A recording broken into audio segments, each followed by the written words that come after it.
तो गाइस इस क्वेश्चन को मैंने बुक में से यहाँ पे लिख लिया है। तो देखो, इसको समझने से पहले एक चीज समझिए कि अपनी परिमेय संख्या है ना, इसकी डेफिनेशन होती है, परिमेय संख्या वो होती है जिसे अपन p बटा q के रूप में लिख सकते हैं। जैसे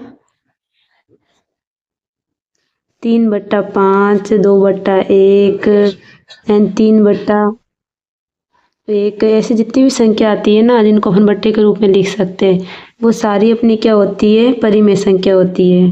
और इधर इसकी कंडीशन होती है कि q कभी भी ना जीरो नहीं होगा, यानी जितनी भी बट्टे में संख्या आ रही है ना 5, 1, 1, ये सारी ना कुछ भी संख्या हो सकती है लेकिन जीरो कभी नहीं होगी। क्यों? क्योंकि अगर मान लीजिए 3/5 की जगह पर अगर नीचे जीरो आ जाता है क्यू में, तो इसका आंसर होता है अनंत, इसलिए ये अपनी कभी भी जीरो नहीं होगी। ये इसकी डेफिनेशन, मतलब ये अपनी परिभाषा में ये इसकी कंडीशन होती है। ओके, यानी किसी संख्या को अपन को p बटा q के रूप में बताना है, इसका मतलब उसको परिमेय संख्या बतानी है। और पूछा हो परिमेय संख्या के रूप में बताया, मतलब उसे संख्या को अपन को p बटा q के रूप में लिखना है। तो इस क्वेश्चन में यही बताया, दिखाइए कि 3.142678 एक परिमेय संख्या है। ओके, इसको अपन को परिमेय संख्या बताना है, इसका मतलब आप समझ गए। अब इसको अपन p बटा q के रूप में, इसका मतलब बट्टे के रूप में लिखना है। तो वहीं आगे यही बताया गया है दूसरे शब्दों में, 3.142678 को p बटा q के रूप में व्यक्त कीजिए, जहाँ p और q एक पूर्णांक है और q बराबर किसके नहीं है, जीरो के। p और q पूर्णांक के मतलब पूर्णांक संख्या अपन जानते हैं, पूर्णांक अपनी क्या होती है, अपन 1.1 के बेसिक में भी देखा था। पूर्णांक संख्या होती है 0, 1, 2 और अनंत तक जाती रहती है, और इसमें नेगेटिव नंबर भी होते हैं, ऋणात्मक -3, ये और ये भी अनंत तक जाती रहती है। ठीक है, ये वाली संख्या, इसमें यही बताया p और q अपने क्या होगी, कोई भी पूर्णांक होगा। तो इसका हल देखिए, हल अपन को क्या संख्या दी हुई है, 3.142678, इसको अपन को परिमेय संख्या बताना है, यानी कि अपन को इसको p बटा q के रूप में लिखना है। तो देखिए इसको कैसे लिखेंगे, ये पॉइंट है ना गाइस, देखो कितनी संख्या है इसमें, 1, 2, 3, 4, 5, 6। तो क्या करना है, इसको 3 पॉइंट को हटा देना, 14, 26 और 78 लिखना। और कितनी संख्याओं को बाद में अपने पॉइंट हटाया है, ये देखो 1, 2, 3, 4, 5, 6, 6 संख्या थी ना, तो नीचे 6 जीरो लगा देना, एक के आगे, 1, 2, 3, 4, 5, 6। तो ये अपनी जो संख्या थी ये अपनी p बट्टा q के रूप में आ गई है, मतलब बट्टे के रूप में आ गई है। तो ये अपनी क्या हो गई, परिमेय संख्या। अपन लिख सकते हैं, अतः यह एक परिमेय संख्या है। ठीक है, ये इसका हल था। अब अपन देखेंगे उदाहरण 7वां, दिखाइए कि 0.333 एंड 0.33 को p बटा q के रूप में व्यक्त किया जा सकता है, जहां p और q पूर्णांक है और q जीरो के बराबर नहीं है। तो इसमें ये एक चीज देखना, 0.3333 लिखा हुआ, ये अनंत तक जा रहा है। ठीक है, तो इसको अपन ना 0.3 के ऊपर दंड करके लिख सकते हैं। इसका मतलब यही है, दंड का मतलब क्या होता है, यानी कि अपन इसको जब वापस से जब अपन इसको लिखेंगे तो ये क्या आ जाएगा, 0.3333 और ये अनंत तक जा रहा है, ये दंड लगा है। इसका मतलब यही है कि 3 की क्या पुनरावृत्ति होती जाएगी। ठीक है, तो जो भी संख्या रिपीट होती है, पुनरावृत्ति होती है, उनके ऊपर अपन दंड लगा सकते हैं। तो यही इस क्वेश्चन में किया गया है, 0.333, इसको अपन को p बटा q के रूप में व्यक्त करना है, यानी कि अभी अपन ने देखा था परिमेय संख्या बताना है, ऊपर जहाँ पर अपन को p और q क्या है, पूर्णांक है, और q अपने जीरो के बराबर नहीं है। अभी अपने परिमेय संख्या की डेफिनेशन में ये पढ़ा था। तो इसका हल देखिए, अपन को जो संख्या दी हुई है ना वो क्या है, 0.3333 और ये अनंत तक जा रही है। या फिर अपन इसको ऐसे करके भी लिख सकते हैं, 0.3 के ऊपर दंड। ठीक है, अगर आपको क्वेश्चन को भी ये दिया होगा ना तो आप इसको ऐसे करके लिख लेना, ज़्यादा इजी हो जाता है। तो अपने क्या है, 0.3333 और ये अनंत तक जा रही है। तो अभी अपन को देखो, इसको पता नहीं है कि ये है क्या, मतलब कहाँ तक जाएगी अपन को पता नहीं है। अपन इसको क्या मान लेते हैं, x मान लेते हैं, माना x बराबर 0.3333 और ये अनंत तक जा रही है। अब इसको अपन पहला समीकरण मान लेते हैं, ठीक है। और अब देखना इधर एक संख्या ना रिपीट हो रही है, यानी कि 3 3 3, इधर एक अंक है जो अपने क्या हो रहा है, पुनरावृत्ति हो रही है। यहाँ पे भी अपन देख सकते हैं एक संख्या की पुनरावृत्ति हो रही है, तो इसको मैं गुणा किससे कराऊंगी, 10 से। दोनों तरफ गुणा कराऊंगी 10 से, ये पूरी संख्या का 0.333, ठीक है। अगर इधर दो संख्या का रिपीट होती, जैसे मान लीजिए इधर दो संख्या की पुनरावृत्ति होती, तो मैं इधर क्या लगाती, 1 और 0 लगा देती, या जितनी संख्या की अपनी पुनरावृत्ति होती है ना उतने ही 0 आते हैं, ठीक है। उदाहरण के लिए एक चीज और समझ लीजिए, जैसे कि मान लीजिए इधर 32 32 32, ऐसे मतलब दो संख्या रिपीट हो रही है अपनी, तो इधर किससे गुणा होता है फिर, 2 0 मतलब 100 से, ठीक है। इधर अपने एक अंक ही हो रहा है पुनरावृत्ति, तो अपने किससे कराएंगे, 10 से गुणा, ठीक है। इस साइड में 10 से गुणा कराया, इस साइड में मैंने 10 से गुणा कराया, तो इधर क्या आ जाएगा 10x, और इधर देखिए इसको गुणा कराने का सबसे आसान तरीका क्या है, 0 1 है ना, तो ये वाला पॉइंट एक संख्या के आगे चल जाएगा, यानी क्या आएगा 0 3, ये पॉइंट कहाँ पे चले गए, एक संख्या के आगे, तो 3.333 और फिर अनंत तक। तो इसको अपन को गुणा कराने के बाद में ये अपना समीकरण कौन सा बन गया, दूसरा, ठीक है। ये अपना दूसरा समीकरण है। अब अपन को क्या करना है, बड़े समीकरण में से छोटे को घटा देना है, यानी कि समीकरण 2 में से 1 को घटाने पर, तो इधर देखिए दूसरा समीकरण कौन सा था, 10x बराबर 0.333, ऐसे अनंत तक जा रहा है, ये अपना दूसरा समीकरण है। और पहला क्या है, x बराबर, देखना पॉइंट के नीचे ये ना पॉइंट आता है, ठीक है, 0.333, और ये भी अनंत तक जा रहा है, ठीक है। इसको अपन को घटाना है, तो 10x में से एक x गया, तो क्या बचा अपन को, इधर मिला 9x, और इधर देखिए इधर जितनी भी संख्या है ना पॉइंट के बाद, ये सारी की सारी कट जाएगी, अनंत तक आएगी तो वो सारी कटती जाएगी, तो अपन को इधर क्या मिलेगा, 3, ठीक है। इसके आगे अगर 0 है तो इसका कोई मतलब नहीं होता, तो अपने क्या है 3। अब आगे देखिए इधर गुणा में ना x है, 9x है, इसका मतलब इधर कुछ नहीं, मतलब गुणा में है, तो गुणा वाली संख्या को जब अपन बराबर के इस साइड लेके जाते हैं तो वो भाग में चले जाती है, यानी कि x और 9 को मैं इस तरफ लेके जाऊंगी तो ये किस में आएगा, अपने बट्टे में, ठीक है। और देखिए ये अपने 3 की टेबल से कट रहा है, 3 एकम 3 3 6 3 तिया का 9, तो ये मेरे को क्या मिला, x इजिकल टू 1/3। तो अभी देखिए गाइज, ये जो संख्या थी इसको अपन को p/q के रूप में लिखना था, ठीक है। तो ये अपने p/q के रूप में आ गई है, यानी कि ये एक परिमेय संख्या है।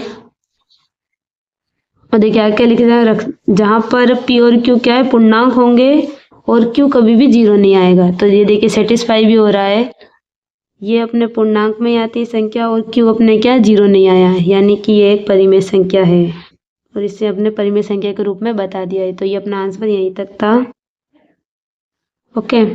अब 8वां उदाहरण देख लेते हैं। अब देखिए गाइज अपना 8वां उदाहरण में अपने 7वां किया था उसके जैसा ही है।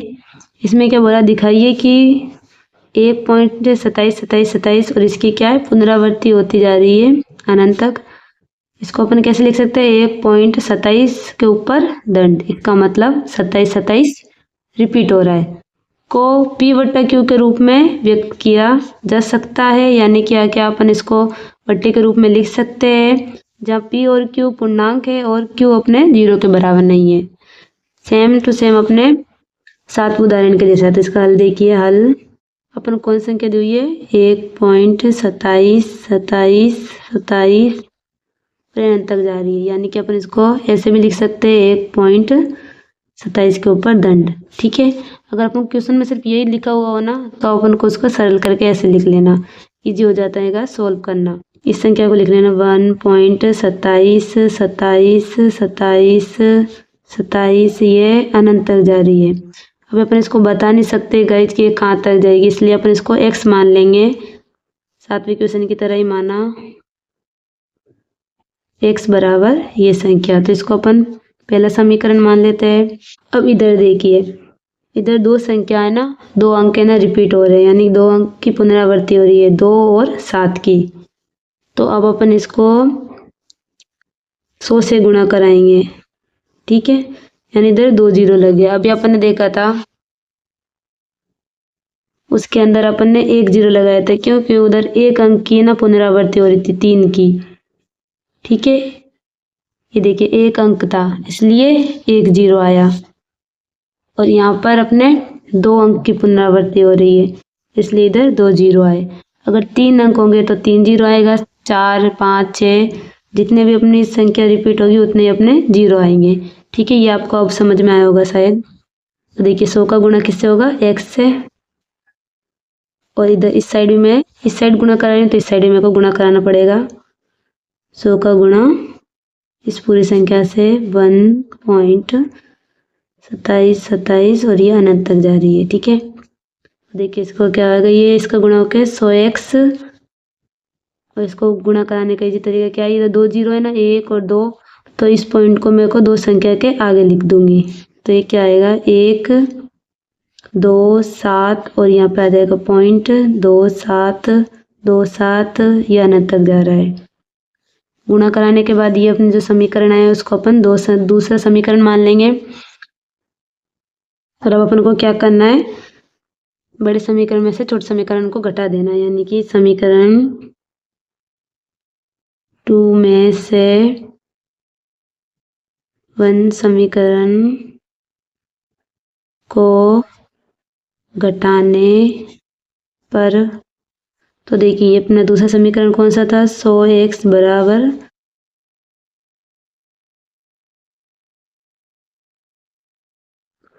और अपना पहला समीकरण क्या है, x बराबर, एक सेकेंड, इधर देखिए जहाँ पे पॉइंट होता है ना गाइस, जिसके नीचे पॉइंट आना चाहिए, यानी कि 1 फिर पॉइंट के नीचे पॉइंट लिखा, 27 ये अनंत तक जा रही है, और ये भी अपना क्या अनंत तक जा रहा है, ठीक है। तो ये अपना दूसरा समीकरण था और ये अपना पहला। तो इसको अपन को घटाना है, 100x में से 1x गए तो क्या है 99x, और इधर देखना ये 27 ये मतलब पॉइंट के जितनी भी पॉइंट के आगे वाली संख्या जितनी भी है ना वो सारी क्या है कटती जाएगी। इधर 27 आएगा तो इधर वाला कट जाएगा, तो यहाँ पे अपने को क्या बचा, इधर 1, 2 और 7 में से 1 गया तो क्या बचेगा 6। और अभी अपन ने देखा था जो गुणा में जो होता है ना वो अपन बराबर की साइड ले जाते हैं तो वो अपने भाग में चला जाता है बट्टे में। तो x बराबर 126 के बट्टे में क्या आ जाएगा 99। और ये देखिए अपने 3 की टेबल से कट रहा है, 3 अच्छे 3 तिया का 9, 3 तिया 9, 3 चौक 12 और 3 3 3 दूनी 6, तो ये अपने क्या आएगा 42/33। और फिर देखना 3 से कट रहा है, 3 एकम 3, 3 एकम 3 और 3 एकम 3, और इस पे आगे देंगे तो 3 6 3 चौक 12, यानी कि अपने क्या आएगा 14/11। ठीक है गाइस, यही अपना क्या है आंसर है।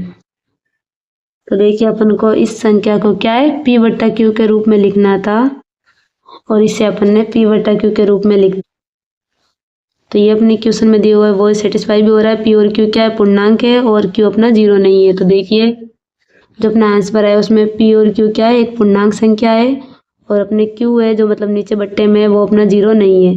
तो ये अपने क्वेश्चन क्या है सेटिस्फाई भी हो गया। अपन जब इसको भाग दे के देखेंगे ना तो अपने भाग देने पर अपन को सेम यही संख्या मिलेगी। अब चाहे तो ये भाग दे के देख लेना, आप इसकी जांच भी कर सकते हो। अभी अपन इसका नम्मा उदाहरण और देखते हैं।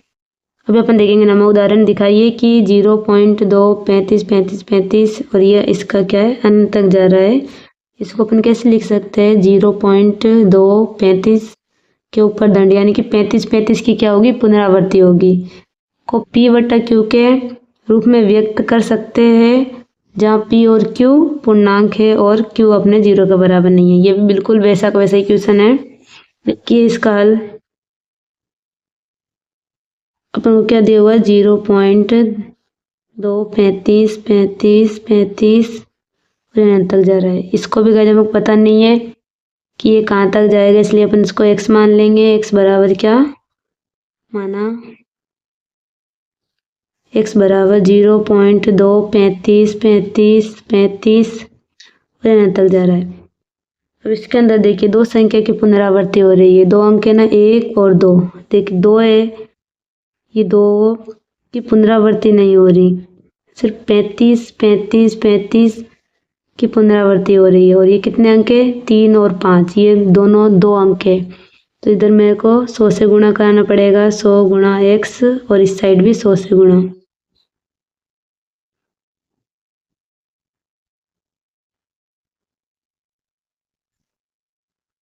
तो ये पहला अपने जिसको माना था वो अपना पहला समीकरण है, और इसको गुणा करते हैं 100x, और यहाँ पे देखिए वही तरीका, 2 0 है तो अपन दो संख्या के आगे पॉइंट लगा देंगे। तो ये क्या आएगा, 0 2 3, और इसके आगे पॉइंट आ जाएगा 5 3 5 3 5, और ये अनंत तक जा रहा है। ये अपना समीकरण दूसरा। अब दूसरे समीकरण में से पहले समीकरण को घटाने पर, समीकरण दूसरे में से पहले को घटाने पर देखिए 100x में से एक x, इसको घटाते हैं 100x बराबर, दूसरे समीकरण को लिखो 0 2 3 5 3 5 ऐसे जा रहा है। और ये अपने क्या है, x पहला समीकरण, ये दूसरा समीकरण, और पहला समीकरण क्या है 0 पॉइंट, तो देखिए पॉइंट के नीचे ही पॉइंट आना चाहिए, पॉइंट इधर क्या है 0, और इधर क्या है 2 3 5 3 5, और ये अनंत तक जा रहा है। सो x में से एक x गया तो क्या मिलेगा मेरे को, माइनस करना, ठीक है, मिलेगा 99x। यहाँ पे देखिएगा 35 जितने भी नंबर आएंगे आगे वो सारे क्या करते जाएंगे, और इधर क्या बचेगा मेरे को, 5 में से 2 गए तो क्या बचा 3, ये पॉइंट के नीचे पॉइंट, और इधर ये 3 2 ऐसे कैसे, ठीक है, इधर 0 इसे लिखो चाहे मत लिखो।